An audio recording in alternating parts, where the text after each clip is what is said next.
So I really hope to have a conversation with other travelers, maybe other Americans in the comments about did you experience these things? Whether you live here in Turkey or you were just a traveler, were the things that I'm going to share about 5 to 7 things, were they kind of alarming or shocking to you?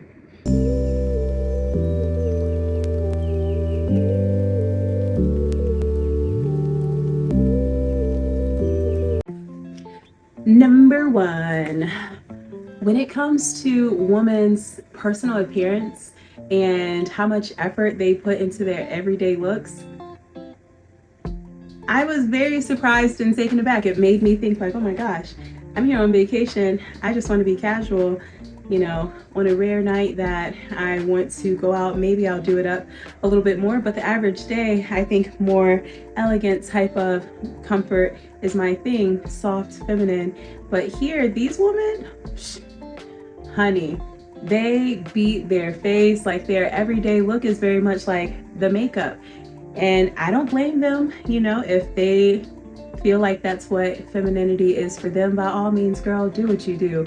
But for me, I'm not going to put on makeup very often, and my everyday look is casual, soft, feminine, not heavy makeup, trying to beat my face for the guys. And yeah, it's just astonishing how much time and effort and detail that the local women put into their face and their everyday appearance. Now, number one goes hand in hand with number two, so let me just go ahead and jump right into number two. The cosmetic and medical tourism industry is big here, so therefore naturally local women take a lot of time to also purchase these services and these things. The amount of lip fillers and like Botox or brow lifts that you can see from the local woman here is honestly, I would have to say 50 to 60%. And those women especially are the ones that are putting on makeup probably every day to like help it seem even more flawless. I think it's beautiful that, they want to have thicker, fuller lips, that they want to appear young forever. But man, honestly, I don't know if I've ever been in a place that makes it so common, so natural, so normal for you to like have a nose job, a brow lift, Botox, lip filler. Yeah. I don't know if I've ever been to a place. Even when I lived in Kosovo, women there did have makeup on. I think at least like 80% of the women in Kosovo did their makeup every day. Again, nothing wrong with that. But with Kosovo, they would have their makeup done. A lot of them would get a nose job. Here, I can tell, oh, she's had a nose job. Oh, she has super big lips. Like that is 1,000% lip filler or Botox.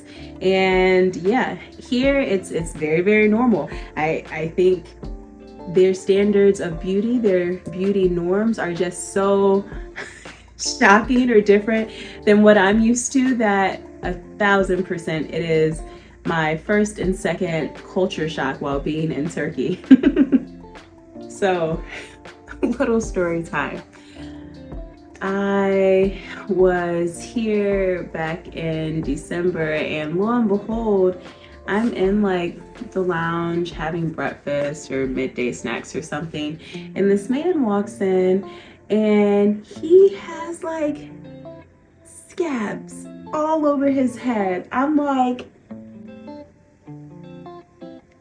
he's with his family. Y'all not gonna tell him like, sir, you should put a hat on or something. He had scabs all over his head because he had a hair transplant surgery.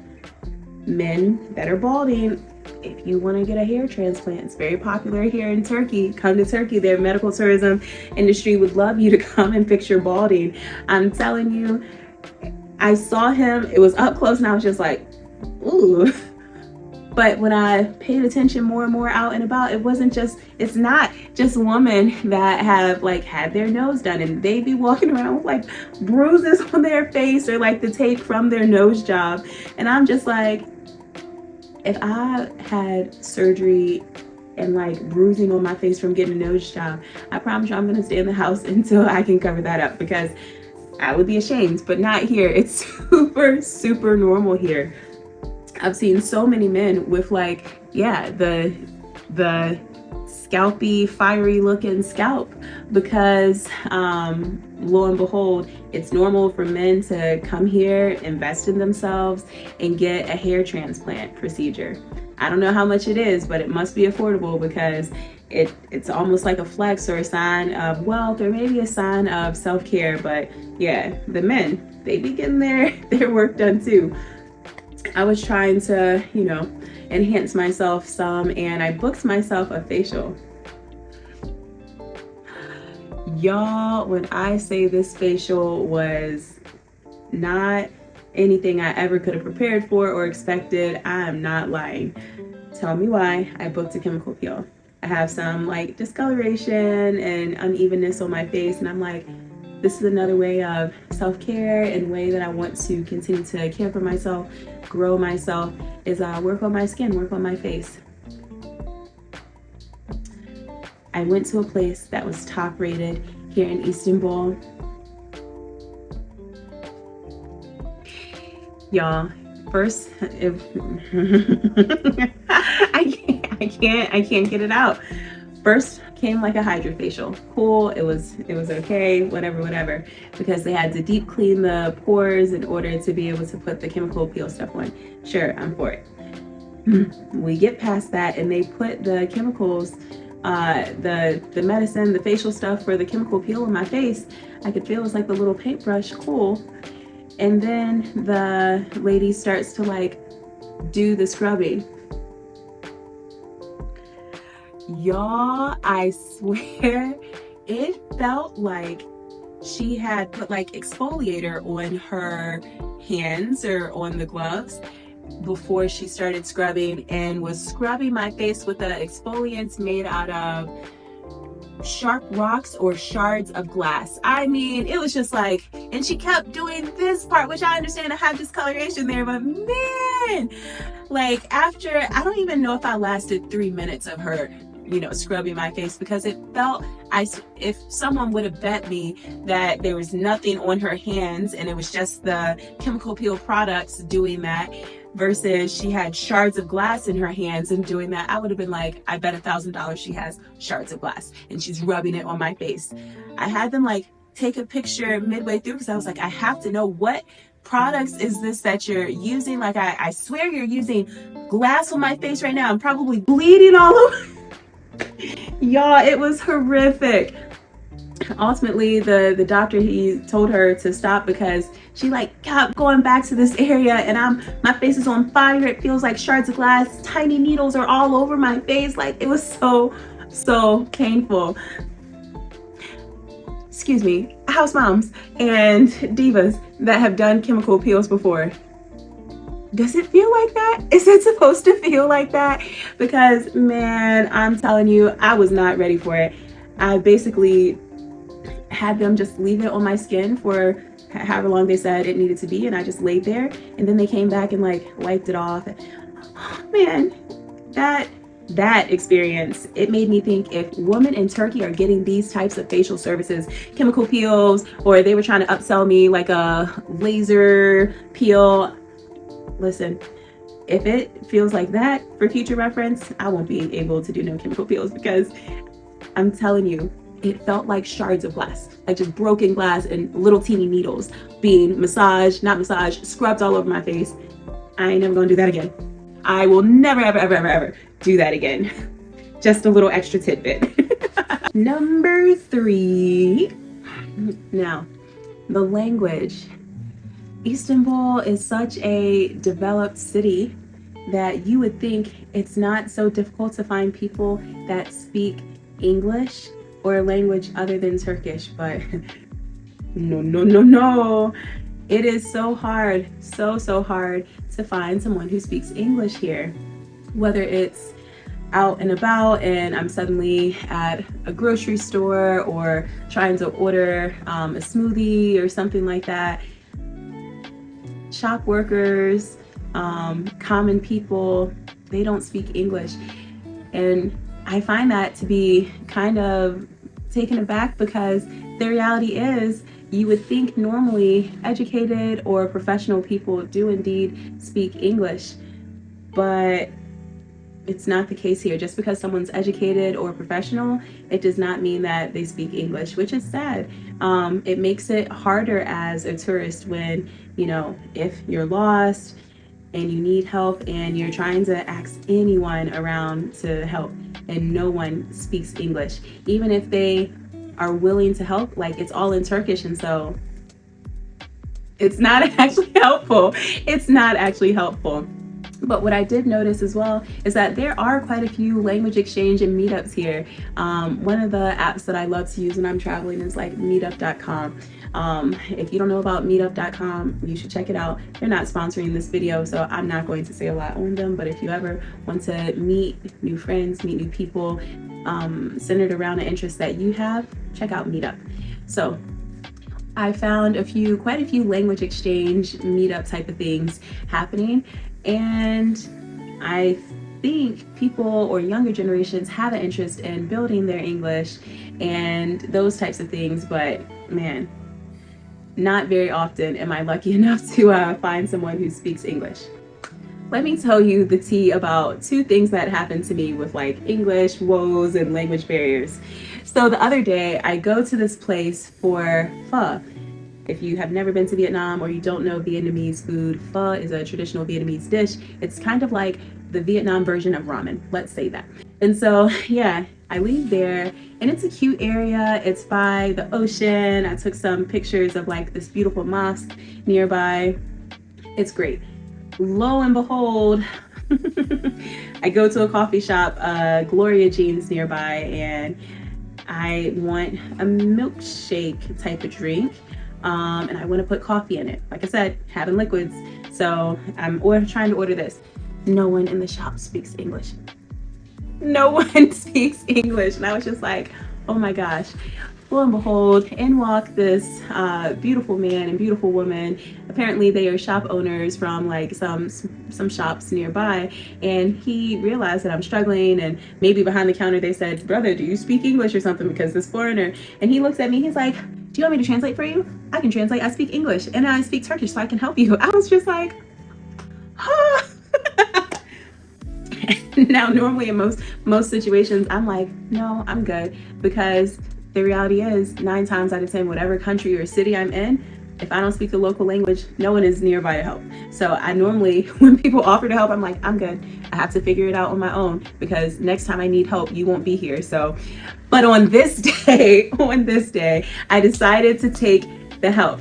Lo and behold, he like helps me with the order and everything like that. And I don't know why, but I out of nowhere decided, I was like, Mr. Translator, I'll pay for your coffee, And he was like, I'm here to pay for her coffee. And I was just like, I'm paying for everybody's coffee apparently. So I ended up paying for their coffee as well. And he was so friendly. He was like, do you want to come to my shop? Now, lo and behold, again, normally I'd be like, I'm good, I gotta go, thanks, here's your coffee, whatever. But this day I was feeling adventurous apparently.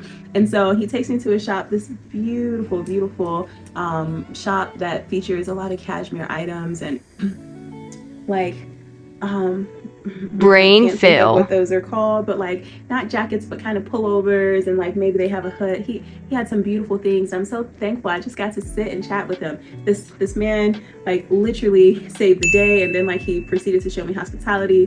They were like serving baklava while we were sitting and talking in a shop, and it was just a conversation. I was really apprehensive that he would like try to sell me on his items, but no, he was just genuinely happy-go-lucky to sit down and chat with a stranger, a foreigner. And yeah, I think it goes to show a lot about the friendliness of the average Turkish person, but unfortunately I don't get to experience a lot of it because of the language barriers.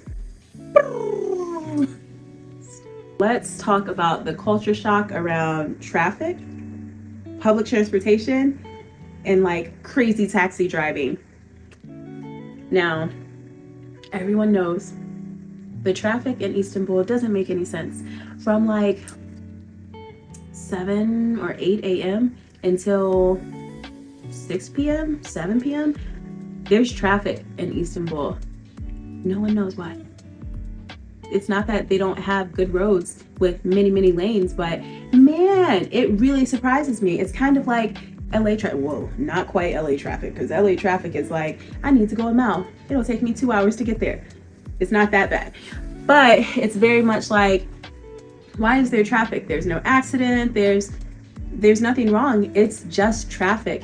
And for me, I can't understand it when, you know, people should be working or people are working, but there's still traffic all the time during the working hours. And honestly, I love a good walkable city. I walk as much as possible, but there are days that I have to take the taxi. And let me say it loud and proud, taxis, they drive crazy here. They drive so crazy. I mean, like, literally out of nowhere, it's like, all right, let me just slam on brakes and cut over here and hit the gas and slip.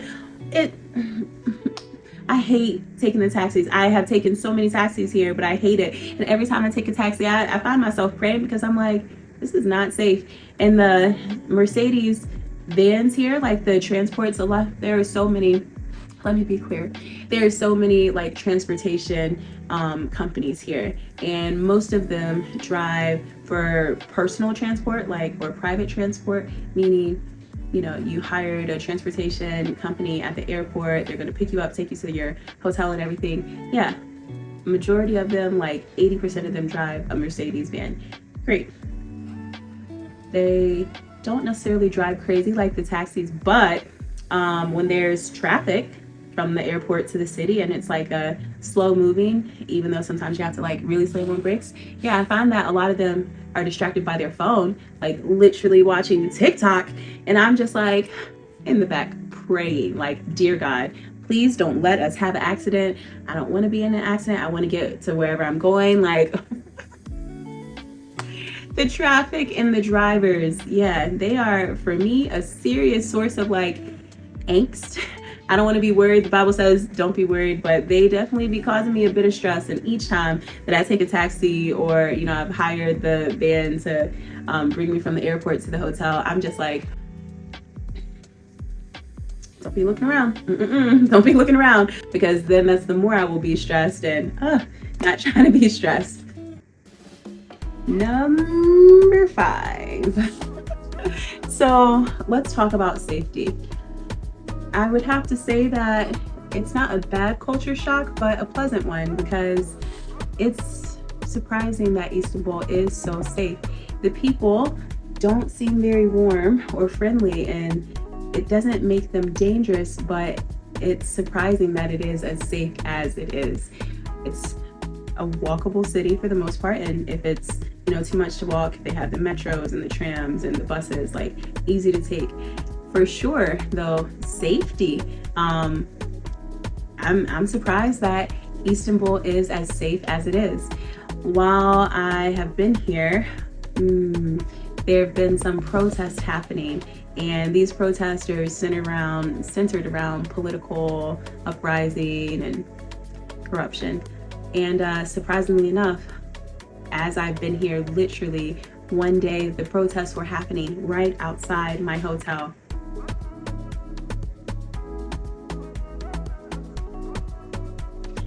Here I am looking at these protests and all of the officers like on riot control with the protest, and I am trying not to be anxious. Again, the Bible says be anxious for nothing, but man, I was feeling a lot of angst, that's for sure, because as an American, the reality is protests, riots, a lot of times are not peaceful.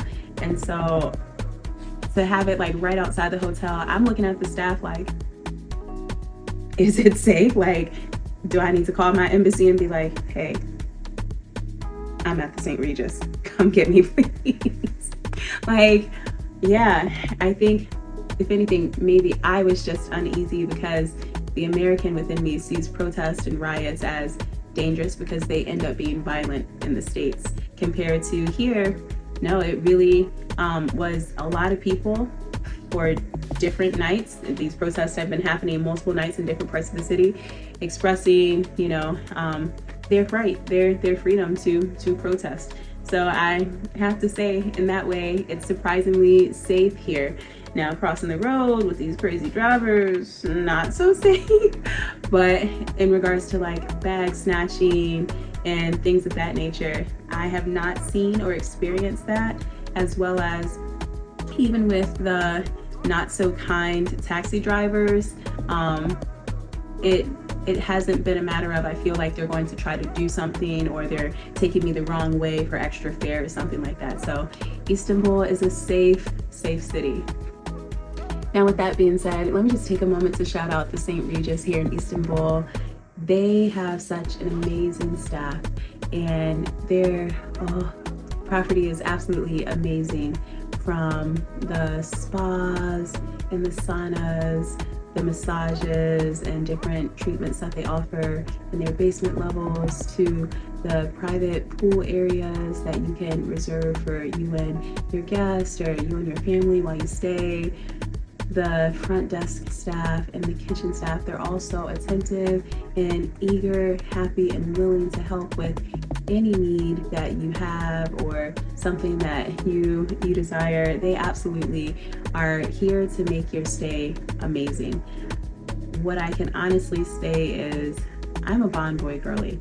You're not gonna typically catch me not staying in the JW, the Ritz-Carlton, or one of my new favorites, the St. Regis. I really have to shout them out for doing such a fantastic job and taking care of me during these last few nights of my vacation. They've made it super memorable, and honestly will be one of the reasons why I do return to Istanbul again and again and again. Hey y'all, hey, it's late and I just made it back to the hotel, and I can tell someone's been in my room, and I have to show you all what has happened. Come along. So, turn down service is normal, where they went above and beyond. They know I love ice because I asked for a bucket of ice every night to be delivered to my room. They went ahead and did that with the evening turn down service. They, put the mat here, left me even more water, chocolates, and they also learned about my YouTube everything, and this is what we have going on between like being on a liquid diet and knowing I need probiotics and stuff. They went above and beyond and left me these things along with like encouragement. It's this type of ordeal that it just makes my heart smile when I think about everything from the St. Regis.